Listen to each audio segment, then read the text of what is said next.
Section 3 വന്നിരിക്കുന്ന ഇപ്പോഴത്തെ അമെൻമെന്റ് നമ്മൾ നോക്കുകയാണെങ്കിൽ അത് ഇപ്പൊ എല്ലാവരും വായിക്കുകയുണ്ടായി അതിനെക്കുറിച്ച്. പക്ഷെ ഇതിന്റെ പ്ലെയിൻ റീഡിങ് നമ്മൾ നോക്കുകയാണെങ്കിൽ ഇത് ഞാൻ ഒന്നുകൂടെ വായിക്കുന്നത്, notwithstanding anything contained in the National Bank for Agricultural and Rural Development Act 1981, this act shall not apply to a primary primary agricultural credit society or B, a cooperative society whose primary object and principal business is providing of long-term finance for agricultural development. In it, if such society does not use as part of its name or in connection with its business the word bank, banker or banking, and does not act as a drawer of checks. ഇവിടെ നമ്മൾ നോക്കേണ്ടത് ഇതിന്റെ plain reading നോക്കുകയാണെങ്കിൽ, ഇപ്പോൾ നമ്മൾ ഒരു provision നമ്മൾ കോടതിയുടെ മുന്നിൽ കൊണ്ടുപോവുകയാണെങ്കിൽ തന്നെയും ആദ്യം തന്നെ ഇതിന്റെ പ്ലെയിൻ റീഡിങ് ആണ് നോക്കുക.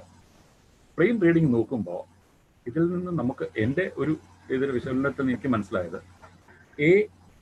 എയ്ക്കും ബിക്കും ഇത് ഒരുപോലെ ബാധകമാവുന്ന ഒരു പ്രൊവിഷനാണ്. ഇഫ് സച്ച് സൊസൈറ്റി, ആ society should not use the name bank, banker, banking.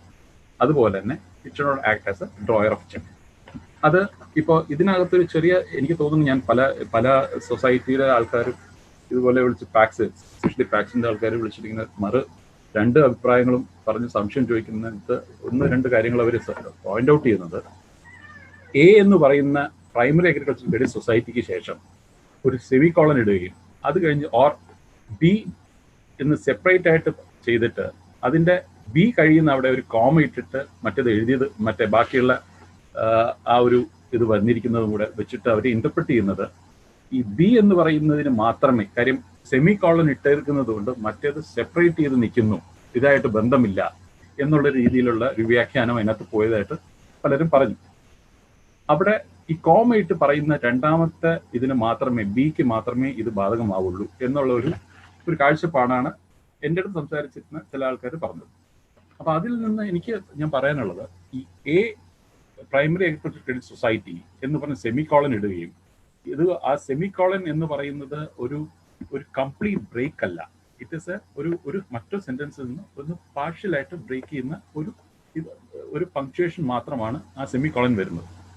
Or എന്ന് പറഞ്ഞിട്ട് കോപ്പറേറ്റീവ് സൊസൈറ്റി മറ്റ് ബി പറയുന്നു, അത് കഴിഞ്ഞിട്ട് കോമയിട്ട് പറയുന്നത് കൊണ്ട് ഇത് ബിക്ക് മാത്രമേ ബാക്കി പറയുന്ന സംഭവം ബാധകമാവുള്ളൂ എന്ന് പറയുന്നത് അത് ശരിയായിട്ടുള്ള ഒരു വ്യാഖ്യാനമായിട്ട് തോന്നുന്നില്ല. കാരണം ഇതിപ്പോൾ വായിക്കുകയാണെങ്കിൽ 3A ഇപ്പം സെപ്പറേറ്റ്, ഇത് 2 ലിംബാണ്, 2 കാറ്റഗറി പോലെ. പ്രൈമറി അഗ്രികൾച്ചർ ക്രെഡിറ്റ് സൊസൈറ്റി എന്ന് പറഞ്ഞ ഒരു സൊസൈറ്റി, അതേപോലെ അതിൽ നിന്ന് വ്യത്യസ്തമായി ഒരു ചെറിയൊരു വ്യത്യാസമുള്ളത് വേറൊരു കോപ്പറേറ്റീവ് സൊസൈറ്റിയാണ്. ആ cooperative society long term finance for agricultural development കൊടുക്കുന്ന ഒരു സൊസൈറ്റി ആണെങ്കിൽ ഇത് രണ്ടും 2 ആണ്. അപ്പോൾ ആദ്യത്തെ A primary credit cooperative society എന്നുള്ളത് ഓർ ഇട്ടിട്ടാണ് പറയുന്നത്. അതുകൊണ്ട് രണ്ടിനെയും 2 ലിംബായിട്ട് കാണണം. എന്നിട്ട് നമ്മൾ നോക്കുകയാണെങ്കിൽ a primary agriculture credit society എന്ന് പറയുന്നത് if such society does not use, അത് രണ്ടിനും ഒരേപോലെ ബാധകമാവുന്ന പോലെ തന്നെയാണ് അത് വായിക്കാനും ചെയ്യേണ്ടത്. അതിൻ്റെ ഒരു വ്യാഖ്യാനവും അത് ആ രീതിയിൽ തന്നെയാണ് ഇത് വരുന്നത്. മറിച്ചൊരു അഭിപ്രായമുണ്ട്, അതിപ്പോൾ തർക്കം, അല്ലെങ്കിൽ നമുക്ക് രണ്ട് കൂട്ടർക്കും 2 രീതിയിലാണ് പോകുന്നത്. പക്ഷെ ഇത് ലെജിസ്ലേച്ചറിന്റെ ഈ ഡ്രാഫ്റ്റ് ചെയ്യാൻ നേരത്തുണ്ടാവുന്ന ഇതേപോലെ തന്നെ വരുന്ന 1-2 മറ്റു പ്രൊവിഷൻസും ഞാൻ ഒന്ന് ശ്രദ്ധയിൽപ്പെടുത്താണ്, സോ ദാറ്റ് കുറച്ചുകൂടി എളുപ്പത്തിൽ മനസ്സിലാക്കാൻ വേണ്ടി. അതിൽ നമ്മൾ നോക്കുകയാണെങ്കിൽ സെക്ഷൻ 2 ഈ ബാങ്കിങ് റെഗുലേഷൻ ആക്ടിന്റെ ഇതേപോലെ തന്നെ സെമി കോളനും ഇട്ടും അതേപോലെ തന്നെ ഇതേ ഓർ ഇട്ടിട്ടും അതേപോലെ കോമ ഇട്ടിട്ടും ഈ രീതിയിൽ തന്നെ ഡ്രാഫ്റ്റ് ചെയ്തിട്ടുള്ള മറ്റുള്ള സെക്ഷൻസും ഉണ്ട്. അതിനകത്ത് ഒന്ന് മനസ്സിലാക്കുകയാണെങ്കിൽ സെക്ഷൻ 12B അതിന്റെ സബ്സെക്ഷൻ 2 അതിലും ഈ പറയുന്ന പോലെ ഇതേപോലെ തന്നെ ചെയ്തിരിക്കുന്നത്. ഞാൻ 2-3 സെക്ഷൻസ് ഒന്ന് പറയാം, ഒന്ന് കുറിച്ച് വെക്കുകയാണെങ്കിൽ നമുക്ക് ഒന്ന് നോക്കിയിട്ട് പിന്നീട് സംശയം വരിക അല്ലെങ്കിൽ അതിനെ കുറിച്ച് എന്തെങ്കിലും പറയുകയാണെങ്കിൽ നമുക്ക് നോക്കാം. 12B സബ്സെക്ഷൻ 2, അതേപോലെ 35 ക്യാപിറ്റൽ A അതിന്റെ സബ്സെക്ഷൻ 1, അതേപോലെ തന്നെ കുറച്ച് വ്യത്യാസമായിട്ട് വരുന്ന ഇപ്പൊ നേരത്തെ പറഞ്ഞ 35A നോക്കിയാൽ ഇതേപോലത്തെ എന്ന് വെച്ചാൽ ഈ സെമിക്കോളൻ അല്ലെങ്കിൽ ഈ പറഞ്ഞ ഓർ ഇട്ടിട്ട് അത് കഴിഞ്ഞ് കോമ ഇട്ട് കഴിഞ്ഞ് എഴുതിയിരിക്കുന്ന ഒരേപോലെ ബാധകമാവുന്ന ഇതാണ് മറ്റുള്ള പ്രൊവിഷൻസിലും സെയിം ആയിട്ട് വരുന്നത്. അതിന്റെ ഇന്റർപ്രിട്ടേഷനും it equally applies to the first limb and as well as second limb എന്നുള്ളതിന് പെട്ടെന്ന് എളുപ്പത്തിൽ മനസ്സിലാക്കാവുന്ന ഒരു ഇതിനു വേണ്ടിയാണ് പറയുന്നത്. അതുപോലെ തന്നെ 45 സെക്ഷൻ 45 സബ്സെക്ഷൻ 4, അതേപോലെ തന്നെ സെക്ഷൻ 56 സബ് ക്ലോസ് ഒന്റെ കീഴിൽ വരുന്ന ആ അമെന്റ്മെന്റ് 22 സബ്സെക്ഷൻ 2 പ്രൊവൈസോയിലും ഇതേപോലെ തന്നെയുള്ള ഒരു ഡ്രാഫ്റ്റിംഗ് കാണാം. അപ്പൊ അത് ഞാനിപ്പോ അതിൽ ഓരോ പ്രൊവിഷനിലോട്ട് ഞാൻ എടുക്കുന്നില്ല. പക്ഷെ ഞാനിത് പ്രത്യേകം എടുത്തു പറയുന്നത് ഇത് ഈ പറയുന്ന രീതിയിൽ തന്നെ എഴുതിയിരിക്കുന്ന മറ്റു അല്ലെങ്കിൽ ഈ കോളനും ഓറും കോമയും ഒക്കെ ഇട്ടിട്ടുള്ള ഏറ്റവും ലാസ്റ്റ് ഇതുപോലെ തന്നെ എഴുതിയിട്ടുള്ള ഒരു പ്രൊവിഷനാണ് ഈ പറയുന്ന ഞാൻ റെഫർ ചെയ്തിരിക്കുന്ന പ്രൊവിഷൻസ്. ഒന്ന് നോക്കുകയാണെങ്കിൽ നമുക്ക് മനസ്സിലാവും. ഇത് ഞാൻ പറയാൻ കാര്യം എളുപ്പത്തിൽ ഇപ്പോൾ പെട്ടെന്ന് ഇങ്ങനെ ഒരു ഡ്രാഫ്റ്റിംഗ് കാണുമ്പോഴത്തേക്ക് ഉണ്ടാവുന്ന കൺഫ്യൂഷൻ എളുപ്പത്തിൽ മനസ്സിലാക്കാൻ വേണ്ടി പറഞ്ഞു എന്നുള്ളതേ ഉള്ളൂ. പക്ഷെ ഇത് ഒരു പ്ലെയിൻ റീഡിങ്ങിൽ ഇതിനും എല്ലാത്തിനും ഈ രണ്ട് എയ്ക്കും ബിക്കും ബാധകമാവും. ഈ പറയുന്ന ലാസ്റ്റ് ബാങ്കർ എന്നൊക്കെ യൂസ് ചെയ്യുന്നത് ബാധകമാവുന്നുള്ളത്. കാരണം ഇതിന്റെ പുറകിൽ നോക്കുകയാണെങ്കിൽ തന്നെ ഇപ്പം ആദായ നികുതിക്കാരുടെ കേസ് തന്നെ നോക്കുകയാണെങ്കിൽ ആദ്യം തൊട്ടേ അവരെ അസസിംഗ് ഓഫീസേഴ്സ് പറഞ്ഞു നമ്മൾ ബാങ്ക് എന്നുള്ള വാക്ക് യൂസ് ചെയ്യുന്നു എന്നുള്ളത് കാര്യങ്ങൾ പറഞ്ഞിട്ടാണ് അവർ തുടക്കം തന്നെ ബാങ്ക്, ചെക്ക് ഇതൊക്കെ യൂസ് ചെയ്യുന്നു എന്ന് പറഞ്ഞ സംഭവങ്ങളാണ് ഈ കേസ് ATPയുടെ ഇഷ്യൂ തുടങ്ങിയപ്പോൾ തൊട്ട് അവർ പറഞ്ഞുകൊണ്ടിരുന്ന ഇനീഷ്യൽ സംഭവം.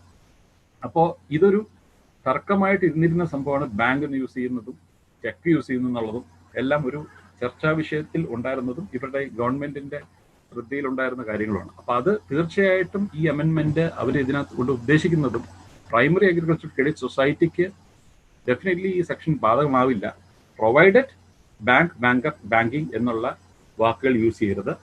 അതുപോലെ തന്നെ ടോയ് ഓഫ് ചെക്കും ആവരുത്. ഈ രണ്ട് സംഭവങ്ങളും അത് സാറ്റിസ്ഫൈ ചെയ്യുകയാണെങ്കിൽ ഈ ബാങ്കിങ് റെഗുലേഷന്റെ പ്രൊവിഷൻസും അല്ലെങ്കിൽ ബാങ്ക് റെഗുലേഷൻ ആക്ടിന്റെ മറ്റുള്ള ഇതും ഒന്നും ബാധകമാവില്ല.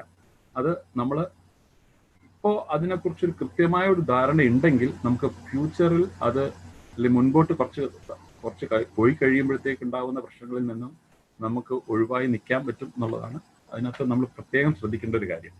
ഞാൻ ഈ പറഞ്ഞ സെക്ഷൻസ് ഒന്ന് എടുത്ത് നോക്കുകയാണെങ്കിൽ ഇതേപോലത്തെ രീതിയിലുള്ള ഒരു ഡ്രാഫ്റ്റിംഗ് നമുക്ക് കാണാം, അല്ലെങ്കിൽ ഒരു പ്രൊവിഷൻ കാണാം. ഇതേ കോണ്ടെക്സ്റ്റിലല്ലെങ്കിൽ അത് എങ്ങനെയാണ് അത് ഇവർ ഡ്രാഫ്റ്റ് ചെയ്യുന്നതെന്നുള്ളതും അല്ലെങ്കിൽ പെട്ടെന്ന് ഒരാൾക്ക് മനസ്സിലാവാൻ വേണ്ടി അതിനുവേണ്ടി ഒരു റെഫറൻസിന് വേണ്ടിയാണ് ഞാൻ ആ സെക്ഷൻസ് പറഞ്ഞത്. അപ്പം ഇതിനകത്ത് നമ്മൾ അതേപോലെ സെക്ഷൻ 3 ഇതിൽ നിന്ന് നമ്മൾ പ്രൈമറി അഗ്രികൾച്ചർ ക്രെഡിറ്റ് സൊസൈറ്റീനെ തീർച്ചയായിട്ടും കൊണ്ടുവരാൻ പറ്റും. അല്ല, ബാങ്കിങ് റെഗുലേഷൻ ആക്ടിന്റെ പ്രൊവിഷൻ പരിധിയിൽ നിന്ന് നമുക്ക് കൊണ്ടുവരാൻ കഴിയും, പ്രൊവൈഡഡ് ഈ രണ്ട് കാര്യങ്ങൾ നമ്മൾ നോക്കിയാൽ മതി. കാര്യം ബാങ്കിങ് ഇപ്പോൾ definition of primary agriculture credit society നോക്കിയാൽ ബാങ്കിങ് എന്നുള്ള സംഭവം ഇപ്പോൾ വളരെ വ്യക്തമാണ്. രാജൻ സാറ് ചോദിച്ചു ഈ നമ്മൾ PACS പ്രൈമറി ക്രെഡിറ്റ് സൊസൈറ്റി ആണോ അല്ലയോ എന്ന്. സാർ ഇതിനെക്കുറിച്ച് നന്നായി വായിച്ച് എല്ലാ വശങ്ങളും മനസ്സിലാക്കിയിട്ടുള്ള സാറിന് എല്ലാം അറിയുന്ന ഒരു ആസ്പെക്റ്റും ഉണ്ട്. പക്ഷെ എന്നിരുന്നാലും ഒന്ന് രണ്ട് കാര്യങ്ങൾ ഞാൻ ഒന്ന് സൂചിപ്പിക്കുകയാണ്, എല്ലാവർക്കും മറ്റുള്ളവർക്ക് മനസ്സിലാവാൻ വേണ്ടി ഒന്ന് പറയുക. ഈ PACSഉം പ്രൈമറി ക്രെഡിറ്റ് സൊസൈറ്റി എന്നുള്ളതും വ്യക്തമായി ഡിഫൈൻ ചെയ്തിട്ടുണ്ട് ബാങ്കിങ് റെഗുലേഷൻ ആക്ടിന്റെ കീഴിൽ. അതിൽ മെയിൻ ഒരു സംഭവം എന്താന്ന് വെച്ചാൽ പ്രൈമറി ക്രെഡിറ്റ് സൊസൈറ്റി എന്ന് പറയുന്നത് ബാങ്കിങ് ബിസിനസ് നടത്തുന്നത്. നോക്കിക്കഴിഞ്ഞാൽ തന്നെ അറിയാം, banking business object and principle business is banking. അത് വളരെ വ്യത്യാസമാണ്. പ്രൈമറി അഗ്രികൾച്ചർ ക്രെഡിറ്റ് സൊസൈറ്റിയിൽ ബാങ്കിങ് എന്നുള്ളതേ അല്ല യൂസ് ചെയ്യുന്നത്. അതിനകത്ത് പറയുന്നത് പ്രൈമറി അഗ്രികൾച്ചർ ക്രെഡിറ്റ് സൊസൈറ്റി എന്ന് പറയുന്നത് primary object or principal business of which is to provide financial accommodation to its members for agricultural purpose or for purpose connected with agricultural activities. അപ്പോൾ PACS വളരെ വ്യക്തമായിട്ട് അവർ banking business അല്ല, അല്ലെങ്കിൽ അതിനെക്കുറിച്ച് അതിന് പറയുന്ന financial accommodation to its members ആണ്. അത് വളരെ വ്യക്തമായിട്ട് സെക്ഷനിൽ തന്നെ എക്സ്പ്ലെയിൻ ചെയ്തിട്ടുള്ള സംഭവമാണ്. അതേസമയം നമ്മൾ പ്രൈമറി ക്രെഡിറ്റ് സൊസൈറ്റി നോക്കുകയാണെങ്കിൽ primary object or principal business of which is the transaction of banking business. അത് ബാങ്കിങ് ബിസിനസ് ആണെന്നുള്ളതും അത് മെമ്പറിന് ചെയ്യുന്നോ മറ്റോ അങ്ങനെ ഇത് ബാങ്കിങ് ബിസിനസ് ആണെന്നുള്ളത്, ബാങ്കിങ് എന്നുള്ളത് ഡിഫൈൻ ചെയ്തിട്ടുണ്ട്, സെക്ഷൻ 5 ഡിഫൈൻ ചെയ്തിട്ടുണ്ട്. അത് ബാങ്കിങ് എന്ന് പറയുന്നത് അതിൻ്റെ കീഴിൽ നമ്മൾ ബാങ്കിങ് മീൻസ് ദ ആക്സെപ്റ്റിംഗ്, നമ്മൾ പണം കൊടുക്കാൻ വേണ്ടി അല്ലെങ്കിൽ ഇൻവെസ്റ്റ്മെന്റിന് വേണ്ടി ഡെപ്പോസിറ്റ് ഫ്രം ദ പബ്ലിക് വാങ്ങുന്ന ഒരു സംഭവമാണ് ബാങ്കിങ് എന്ന് പറഞ്ഞു വരുന്നത്. And repayable by way of cheque, draft അല്ലെങ്കിൽ ഓർ അതർവൈസ്. അപ്പോൾ ബാങ്കിങ് എന്നുള്ളത് കൃത്യമായിട്ട് പ്രൈമറി ക്രെഡിറ്റ് സൊസൈറ്റിനകത്ത് കൃത്യമായി പറയുന്നുണ്ട്. അതേസമയം PACS അത് ബാങ്കിങ്ങേ അല്ല, അത് ഫിനാൻഷ്യൽ അക്കോമഡേഷൻ ടു മെമ്പേഴ്സ്. അപ്പോൾ ഇതിൽ ക്യാരിങ് ഓൺ ബാങ്കിങ് ബിസിനസ് എന്നുള്ള ഒരു വ്യാഖ്യാനം ഇതിൽ കൊടുത്തു പോകുമ്പോൾ തന്നെയുള്ള ബുദ്ധിമുട്ട്, ഇതിൽ തന്നെ രണ്ടായിട്ട് കണക്കാക്കിയിട്ട് അതിനുള്ള എക്സ്പ്ലനേഷൻ തന്നെ കൊടുത്തിട്ടുണ്ട്, അല്ലെങ്കിൽ ഒരു ഡെഫിനേഷൻ തന്നെ കൊടുത്തിട്ടുണ്ട്.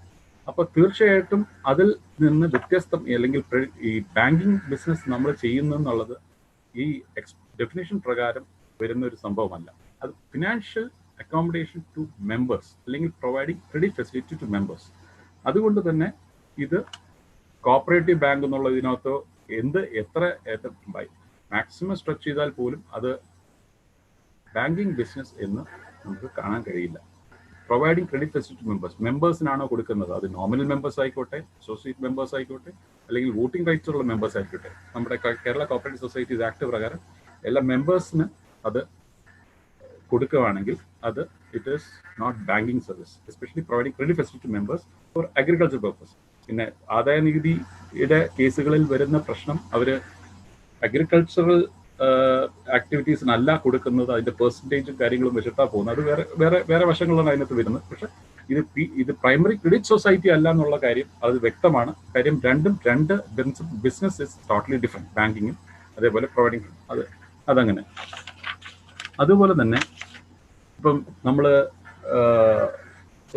സാറ് പറയുണ്ടായി, രാധാകൃഷ്ണൻ സാറ് പറയുണ്ടായി, ഈ ATP-യിൽ carrying cooperative society carrying on banking business എന്ന് പറഞ്ഞത് അവിടെ ഒരു പ്രൊവിഷൻ ഉണ്ട്. അതേപോലെ for providing credit facility to members. 2006 വരെ നമുക്ക് ATP കോപ്പറേറ്റീവ് ബാങ്കുകൾക്കും കിട്ടിയിരുന്നു, cooperative society carrying on banking business. ഇപ്പോൾ PCS പ്രൈവറ്റ് ക്രെഡിറ്റ് സൊസൈറ്റി എന്ന് പറയുന്നത് cooperative society doing banking business തന്നെയാണ്. അത് പക്ഷേ കോപ്പറേറ്റീവ് ബാങ്ക് അല്ല. പക്ഷെ അപ്പോൾ cooperative society carrying on banking business or providing credit facility എന്നുള്ളത് പണ്ട് തൊട്ടേ ഉണ്ടായിരുന്നതാണ്. 2006 ചെറിയൊരു അമെൻമെന്റ് വന്നിട്ട് കോപ്പറേറ്റീവ് ബാങ്കുകളെ മാത്രമേ മാറ്റിയിട്ടുള്ളൂ. അപ്പോൾ PACS എന്ന് പറയുന്നത് cooperative society doing banking business എന്ന് നമുക്ക് കാണാൻ കഴിയില്ല. എസ്പെഷ്യലി അതിന്റെ ഡെഫിനിഷൻ ഞാൻ നേരത്തെ, അതുകൊണ്ടാണ് ഞാൻ ഡെഫിനിഷനിൽ കുറച്ച് ഊന്നി പറയുണ്ടായി. അത് cooperative society doing banking business അല്ല so far as PACS is concerned. അപ്പൊ അവിടെ തന്നെ നമ്മൾക്ക് PACS-ന് അത് ആപ്ലിക്കബിൾ അല്ല എന്നുള്ളതും വളരെ വ്യക്തമാണ്. കൂടാതെ തന്നെ ഈ ATP ഇപ്പൊ എല്ലാവരും നേരിട്ടുകൊണ്ടിരിക്കുന്നത് ATP-യുടെ വിഷയമാണ്. ആസ് ഇറ്റ് ഈസ് ഇപ്പം ഇനീഷ്യലി പോയത്, അത് കഴിഞ്ഞിട്ട് പിന്നെ പലതും SS-ഉം TUM ഒക്കെ വന്നിട്ടുണ്ട്, പല വർഷങ്ങളും അത് വരുന്നുണ്ട്. പക്ഷെ എന്നിരുന്നാലും ATP-യുടെ വിഷയത്തിൽ തന്നെ ഈ ATP providing credit facility to members ആണ്. കോപ്പറേറ്റീവ് ബാങ്കോ അല്ല എന്നുണ്ടെങ്കിൽ തീർച്ചയായിട്ടും അഗ്രികൾച്ചർ, അതൊരു വേറൊരു വാദമാണ്. അത് it will not disentitle PACS from getting ATP. കാരണം providing credit facility to members ഉണ്ടായാൽ മതി, അഗ്രികൾച്ചർ പർപ്പസ് ഒന്നും പറയുന്നില്ല, എന്നുവെച്ചാൽ സെക്ഷൻ ATP പറയുന്നില്ല. അപ്പോൾ അതിനെക്കുറിച്ച് ഇനിയിപ്പോൾ സുപ്രീം കോടതിയിലാണ് കേസ് കിടക്കുന്നത്, അതിനെക്കുറിച്ച് നമ്മൾ നോക്കി മുമ്പോട്ട് എങ്ങനെയാണെന്ന് വെച്ചാൽ പോകേണ്ടതുണ്ട്. അതിൻ്റെ കാര്യങ്ങൾ നമ്മൾ നോക്കുന്നുമുണ്ട്. അപ്പോൾ അത് ATP-യെ സംബന്ധിച്ചുള്ള വിഷയമാണ്. പക്ഷെ സെക്ഷൻ 3 എന്ന് സംബന്ധിച്ച് ഇപ്പം നമ്മൾ ചർച്ച ചെയ്തുകൊണ്ടിരിക്കുന്നതിൽ വളരെ വ്യക്തമായിട്ട് എൻ്റെ ഒരു കാഴ്ചപ്പാടിൽ എനിക്ക് തോന്നിയത് ATP സെക്ഷൻ 3-ൽ പ്രൈമറി അഗ്രികൾച്ചർ ക്രെഡിറ്റ് സൊസൈറ്റിക്കും അതേപോലെ തന്നെ മറ്റ് കോപ്പറേറ്റീവ് സൊസൈറ്റി ഇന്ത്യയിൽ ഇത് പറയാം long term financial accommodation for agriculture development, ഈ രണ്ടെണ്ണത്തിനും ബാങ്കർ, ബാങ്കിങ്, അതേപോലെ ചെക്ക് ഫെസിലിറ്റി അല്ലെങ്കിൽ ഡ്രോയി ഓഫ് ചെക്കും ആയില്ല എന്നുണ്ടെങ്കിൽ ഡെഫിനറ്റ്ലി നമ്മൾ ഇതിൽ നിന്ന് പുറത്ത് നിൽക്കാൻ കഴിയും. അതേപോലെ തന്നെ അത് ബാങ്കെന്ന് യൂസ് ചെയ്താൽ അവരുടനെ കോപ്പറേറ്റീവ് ബാങ്ക് ആകുകയോ ലൈസൻസിന് പോവുകയോ ആവശ്യം വരുന്നില്ല. ബിക്കോസ് നമ്മൾ ബാങ്കിങ് ബിസിനസ് ചെയ്യുന്നില്ല. കാര്യം സെക്ഷൻ 7 ഇപ്പോൾ 56-ലുള്ള സെക്ഷൻ 7-ലുള്ള അമെൻമെന്റ് നോക്കുകയാണെങ്കിൽ അതിൽ രണ്ട് കാര്യമാണ് പറയുന്നത്. 56-ൽ F-ൽ പറയുന്നത് No cooperative society other than a cooperative bank shall use as a part of its name or in connection with business any of the word banking, banker എന്ന് പറഞ്ഞു പോകുന്നത് അത് നമ്മൾ ബാങ്ക് എന്ന് യൂസ് ഇപ്പോൾ സെക്ഷൻ 3 പറയാൻ ബാങ്ക് എന്ന് use ചെയ്യേണ്ട അപ്പോൾ കൃത്യമായിട്ട് ഇതിൽ നിന്ന് പുറത്തു വരുന്നു. അതുകൊണ്ട് ഇപ്പൊ സെക്ഷൻ 7 ആപ്ലിക്കേഷൻ വരുന്നില്ല വൺസ് നമ്മൾ അത് ചെയ്ത് കഴിഞ്ഞാൽ തന്നെ ബാങ്ക് എന്ന് യൂസ് ചെയ്തില്ലെങ്കിൽ. അതേപോലെ സെക്ഷൻ 22 നോക്കുകയാണെങ്കിൽ 56 ഓയിൽ നോക്കുകയാണെങ്കിൽ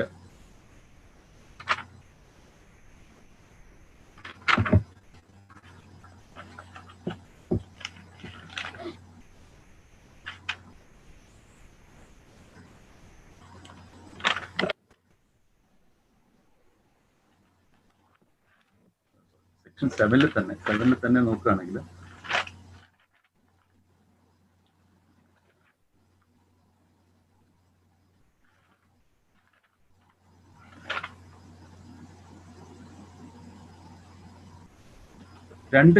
സെക്ഷൻ 7 തന്നെ 2 ലിംബായിട്ടാണ്. ഈ ബാങ്കിങ് ബിസിനസ് ചെയ്യുവാണെങ്കിൽ അതിനെ നമുക്ക് യൂസ് ചെയ്യണം, ബാങ്ക് എന്നുള്ളത് യൂസ് ചെയ്യണം. And no cooperative society shall carry on the business of banking in India unless it uses as a part of its name or at least of such words. അപ്പോൾ ഇവിടെ നമ്മൾ ഒരു സഹകരണ അല്ലെങ്കിൽ കോപ്പറേറ്റീവ് സൊസൈറ്റിയും ബാങ്ക് എന്നുള്ള വാക്ക് use ചെയ്യാൻ പാടില്ല എന്നുള്ളത് other than A cooperative bank, അത് ഒരു ഭാഗം. രണ്ടാമത്തത് അത് ബിസിനസ് ഓഫ് ബാങ്കിങ് ചെയ്യണം എന്നുണ്ടെങ്കിലും ബാങ്ക് യൂസ് ചെയ്യണം. ഇവിടെ ബിസിനസ് ഓഫ് ബാങ്കിങ് നമ്മൾ പ്രൈമറി അഗ്രികൾച്ചർ ക്രെഡിറ്റ് സൊസൈറ്റി ചെയ്യുന്നില്ല, അല്ലെങ്കിൽ നമ്മൾ ചെയ്തു പോകുന്ന കാര്യങ്ങൾ വെച്ചിട്ട് ബാങ്കിങ് ബിസിനസ് നടത്തുന്നില്ല. It is only providing credit facility to members. അതുകൊണ്ട് തന്നെ ഇതിന്റെ ലൈസൻസിന് പോവുകയോ മറ്റുള്ള കാര്യങ്ങൾക്കോ നമുക്ക് പോകുന്ന സാഹചര്യം വരുന്നില്ല. ബാങ്കിങ് ബിസിനസ് ചെയ്യുന്നില്ല എന്ന് തന്നെയാണ് നമ്മൾ എല്ലാവരും ആ കോപ്പറേറ്റീവ് ഇതിലുള്ള ആൾക്കാരും അവരെ ചെയ്യുന്ന കാര്യങ്ങൾ വെച്ച് നോക്കുകയാണെങ്കിൽ ഇല്ല എന്നുള്ളത് തന്നെ മനസ്സിലാക്കുക. അപ്പോൾ സെക്ഷൻ 3 കൊണ്ടിട്ട് നമ്മളത് ബാങ്ക് എന്നുള്ള വാക്കും ചെക്ക് ഫെസിലിറ്റി യൂസ് ചെയ്യാതെ ഇരിക്കുക എന്നുള്ളത് മാത്രം നമ്മൾ നോക്കിയാൽ നമുക്ക് യാതൊരു ബുദ്ധിമുട്ടുമില്ല. നമ്മൾ അങ്ങനെ ഒരു ഇന്റർപ്രിട്ടേഷനാണ് എനിക്കിത് പോയി നോക്കുന്നതിൽ കാണുന്നത്. Thank you so much. Thank you. മറ്റെന്തെങ്കിലും ഉണ്ടെങ്കിൽ ഞാൻ വഴി പറയാം.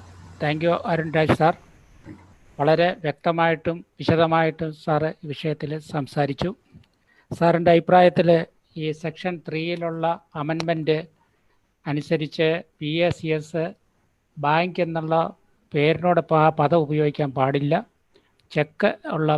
ചെക്ക് അനുസരിച്ചിട്ടുള്ള ബിസിനസ് ചെയ്യാൻ പാടില്ല. ഇത് രണ്ടും ചെയ്യുകയാണെങ്കിൽ സെക്ഷൻ 3 ഇളവ് അവർക്ക് കിട്ടത്തില്ല എന്ന് വളരെ വ്യക്തമായിട്ട് സാറ് ഇവിടെ സൂചിപ്പിച്ചു. അതുപോലെ തന്നെ PACSും പ്രൈമറി ക്രെഡിറ്റ് സൊസൈറ്റികളും തമ്മിലുള്ള വ്യത്യാസത്തെക്കുറിച്ച് പറഞ്ഞു. ബാങ്കിങ് ബിസിനസ് അല്ല പ്രൈമറി അഗ്രികൾച്ചർ ക്രെഡിറ്റ് സൊസൈറ്റികൾ ചെയ്യുന്നത് എന്നതുകൊണ്ട് തന്നെ അവർ ലൈസൻസിന് അപ്ലൈ ചെയ്യേണ്ട ആവശ്യമില്ല എന്നതും സാർ ഇവിടെ വ്യക്തമാക്കി.